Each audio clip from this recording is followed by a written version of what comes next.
C6 शानदार प्रतिष्ठा। General Rathore manner में सुदीप मुख्य सीट पर बैठे थे। उसकी बाईं ओर एक सुंदर मध्यम आयु की महिला खड़ी थी।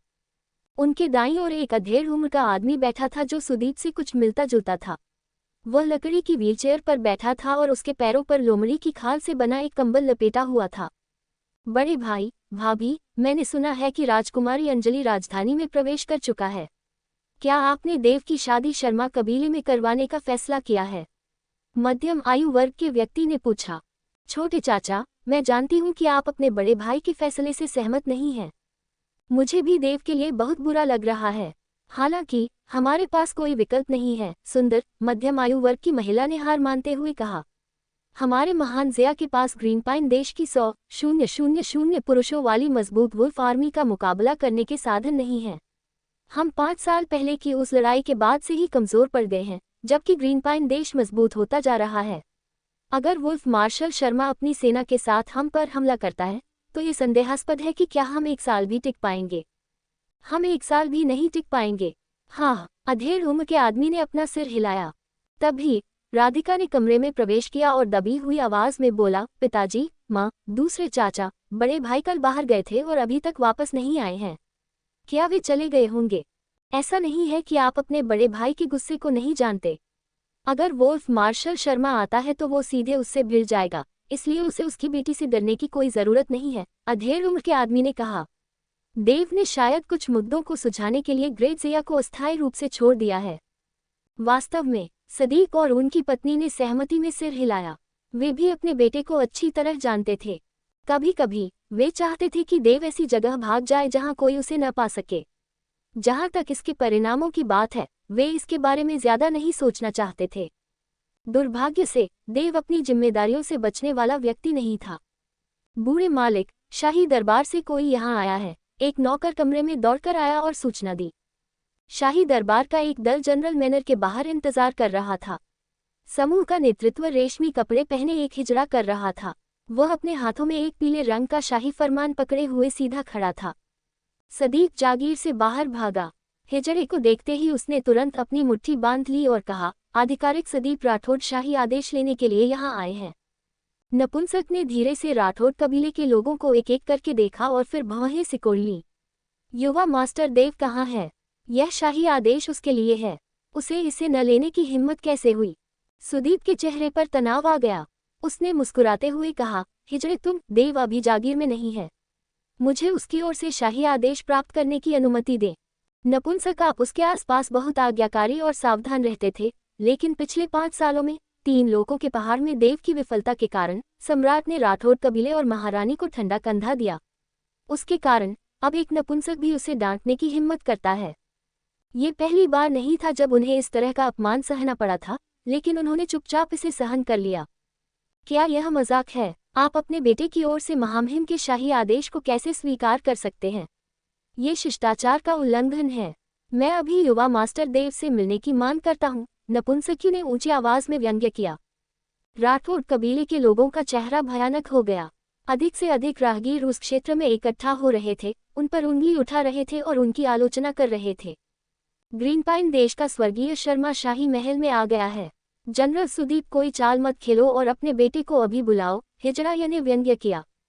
बड़े भाई, मैं देव को ढूंढने के लिए किसी को भेजूंगा, व्हीलचेयर पर बैठे मध्यम आयु वर्ग के व्यक्ति ने कहा। इससे पहले कि सुदीप जवाब दे पाता, किसी ने देव को राठी के साथ चलते हुए देखा। युद्ध देवता देव यहाँ है। सोचिए, आज भी उसके पास बाहर घूमने की फुर्सत है। नपुंसक ने ऊपर देखा और संयोग से देव की भूरी सफेद आंखों से उसकी नजर मिली। किसी कारण से ये देखकर उसकी रीढ़ की हड्डी में सिहरन पैदा हो गई, लेकिन उसने तुरंत एक तिरस्कार भरी मुस्कान के साथ इसे नजरअंदाज कर दिया। वह अब महान युद्ध देवता देव राठौड़ नहीं है, जो शाही महल के प्रवेश द्वार पर शाही परिवार के किसी सदस्य को थप्पड़ मारकर बच निकल सकता है। मुझे उससे डरने की जरूरत नहीं है। पिताजी, माताजी, दूसरे चाचा। देव ने तीनों को सही ढंग से प्रणाम किया, जिससे राहगीरों को आश्चर्य हुआ कि क्या वह सचमुच अंधा था। तुम वापस आ गए, सुदीप ने राहत की सांस ली। हम्फ, युवा मास्टर देव, मुझे लगा कि आप इस शाही आदेश को स्वीकार करने की हिम्मत नहीं करेंगे, नपुंसक ने उपहासपूर्ण लहजे में कहा। पाह, देव ने हिजड़े को जोरदार थप्पड़ मारा जिससे उसका सिर का कपड़ा उड़ गया।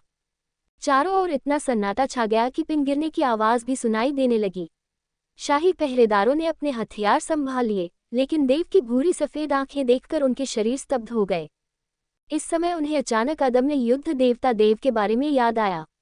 ग्रेट ज़िया में अनगिनत लोगों को उसने थप्पड़ मारे थे, जनरलों के बेटों से लेकर अधिकारियों के बेटों, शाही परिवार के सदस्यों और यहाँ तक कि शाही राजकुमारों तक। तुम्हारी हिम्मत कैसे हुई मुझे थप्पड़ मारने की? हिजड़े ने उसके गाल को पकड़ लिया और उसका चेहरा गुस्से से लाल हो गया। उसकी आंखें अविश्वास और क्रोध से भरी हुई थी। इस कमीने ने इतने सारे लोगों के सामने मुझे थप्पड़ मारने की हिम्मत कैसे की?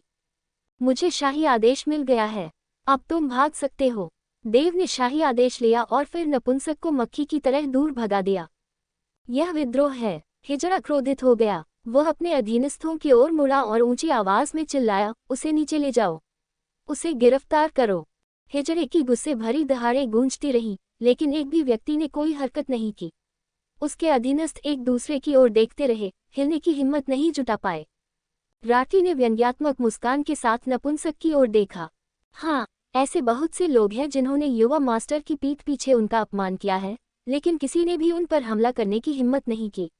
यहाँ तक कि ग्रीन पाइन कंट्री के मार्शल आर्टिस्ट भी उन पर हमला करने की हिम्मत नहीं कर पाए। वह अब भले ही अपंग हो गया हो, लेकिन उसकी प्रतिष्ठा बहुत अच्छी है। पाह! देव ने फिर से हिजड़े को थप्पड़ मारा और वह झटके से पीछे की ओर लड़खड़ा गया। एक और हिजड़ा जल्दी से आगे बढ़ा और पीछे से उसे सहारा दिया। यह तुम! नपुंसक का शरीर कांप उठा जब उसने अपनी उंगली देव की ओर उठाई। उसकी सांस इतनी तेज थी कि ऐसा लग रहा था कि वह सांस नहीं ले पा रहा है। मैं जनता द्वारा मुझे अपमानित किया जाना बर्दाश्त कर सकता हूँ। वे अपनी कड़ी मेहनत के माध्यम से ग्रेट ज़िया में योगदान देते हैं। मैं मार्शल कलाकारों द्वारा मुझे अपमानित किया जाना भी बर्दाश्त कर सकता हूँ। वे अपने पीछे के नागरिकों की रक्षा के लिए युद्ध के मैदान में अपनी जान जोखिम में डालते हैं। यह उनकी वजह से है कि हमारा ग्रेट ज़िया समृद्ध है। लेकिन आप क्या सोचते हैं? एक आधा इंसान जो सिर्फ राजनीति में दिलचस्पी रखता है। आपने ग्रेट ज़िया में क्या योगदान दिया है? आपको क्या लगता है कि आप मेरी आलोचना कर सकते हैं? महामहिम के सम्मान के लिए मैं आपको सही तरीके से संबोधित करता हूँ, वरना मेरे सामने आपका नाम भी नहीं आता, देव ने कहा। राहगीरों के चेहरे बदल गए।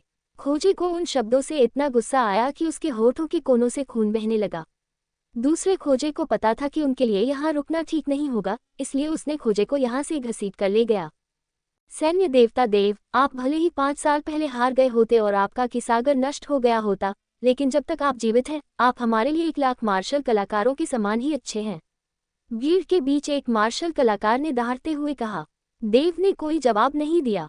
वह शाही आदेश को जनरल मैनर में ले गया। भीड़ उत्सुकता से उसके जाने वाले रूप को देख रही थी। उन्हें लगा कि उन्हें आखिरकार उम्मीद की एक किरण दिखी है, भले ही वह बहुत हल्की ही क्यों न हो।